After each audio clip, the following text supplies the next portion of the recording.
Now, to find the determinant of the matrix of order 3, you are supposed to expand along the rows or columns. Choice is yours. It will fetch you the same answer. Primarily, students find it very easy to expand along the first row, right, or first column. So as there are 3 rows and 3 columns, so in order to find the determinant of the matrix of order 3 by 3, right, you can get the value of the determinant while expanding along any of the rows or any of the columns. Primarily, as I told you, it is very easy to expand along the first row or first column. So as an example, I am expanding along the row 1. This is your row 1, right?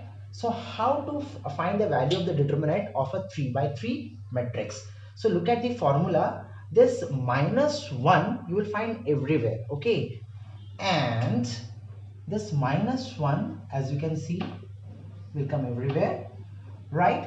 So now you are expanding along the row 1. So row 1 consists of the elements A11, A12 and A13. Now look at the suffix 1 1 1 2 1 3, means all first row, first column, first row, second column, and this element position is first row, third column, which we did in your matrix chapter. So -1 you are supposed to write, and you write the first element A11. Now whatever its suffix 1 1 you have to add. That means you give to the power of -1. So -1 to the power 1 plus 1. Now you have to keep compulsorily the base as -1. Now looking at the power, it will assume whether it is a negative output or positive output. If the power is even, okay, though the base is negative, the output will be positive, right? This you know in the lower classes, that -1 as the base, depending upon whether the power is even or odd. If the power is even, the output will be positive. If the power is odd, the output will be negative. So how you are going to elaborate? You have to write the very first element A11, and this gives you what sign I have to take, what sign I'm supposed to give to the very first element A11. So specifically 1 plus 1 is 2, unless and until you just check whether the element is positive or negative in the example. So but compulsorily -1 will come, so you have to add 1 plus 1 is 2, so -1 to the power 2, right? And then what you do, you hide the first row and first column, right? So when you hide the first row and the first column, okay, because you're talking about A1, whichever element you're talking here, when you're taking here, so you have to hide that the position of that element in that row and that column, and whatever is remaining you have to take the determinant A22 into A33 minus A32 into A23, the same way what we did for 2 by 2 matrix. Now next number, because as we are expanding along the row 1, the next element in the row 1 is A12, but I told you this -1 will come here, so 1 plus 2 you have to put the power, whatever suffix it has, you have to give that as the sum, right? I plus j, aij, so I plus j, right? So again, this is the position of A12, so you are supposed to hide where it is present in that column and in that particular row. So you are left with A21 and A33 minus A31 into A23. That means primarily you are supposed to hide that particular row element wherever it is present and in whichever column it is present. Last element in the row 1 is A13. So again plus -1 A13 I wrote, and 1 plus 3. This whatever you have seen, 1 1 means 1 plus 1, 1 2 means 1 plus 2. So 1 3 is 1 plus 3. Okay. Now look at the position of A13. It is present in the column 3. So I'm going to hide this, and it is present in the row 1, so I'm going to hide this. So you are left with only this.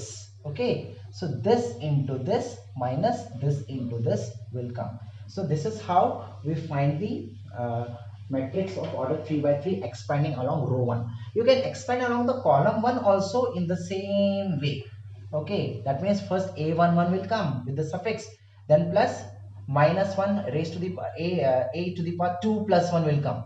But generally it is seen that this middle sign is always taken as negative, because 1 plus 2 is 3 and minus 1 to the power 3 output will be negative. 2 plus 1 is 3, again minus 1 to the power 3 is negative. Generally it is seen that the middle term is negative, but yes, if your middle term itself is negative in the entry, so negative into negative may become positive. As an example, let us find the determinant of this matrix. I am expanding along the first row. So this is my A11. So I am writing 1, right? Now 1, right? Because see, minus 1 to the power 1 plus 1 means minus 1 square is 1. So there is output will be positive only, right? Now I am going to hide this. What I left with 8 5s are 40 and minus of 9 into minus 1, right? So that becomes minus 9. Clear? Later on I will tell you. Then let us talk about 2. That is A12. Your A12 is what? 2. But as per the sign, what will come? Minus 1 to the power 1 plus 2. Now minus 1 to the power 3 is negative. So I have to put a negative sign over here. Now I want to hide this. So when I hide, right, minus 6 into 5, that is minus 30, and minus 9 into 1 is 9. Lastly 3. Now look at 3. 3 is nothing but A13. So a to the power minus 1 to the power 4 is again positive. So I'm going to write positive output.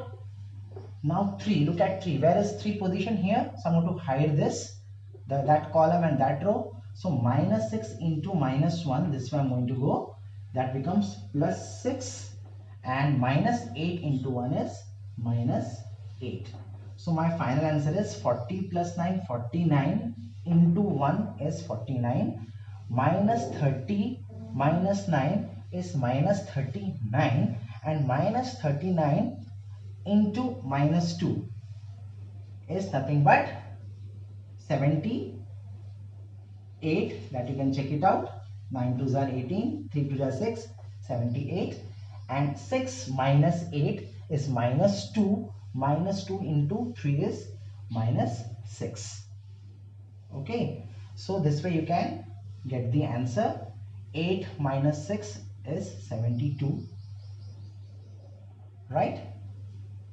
Then my answer will be 2 plus 9, 11. 4 plus 7, 11, and then 12, 121. Right? So this way I'm going to get the answer. So 121 is the value of the determinant of this 3 by 3 matrix. Similarly, you can get the same answer if you expand along the first column, second column or third column, or first row, second row or third row.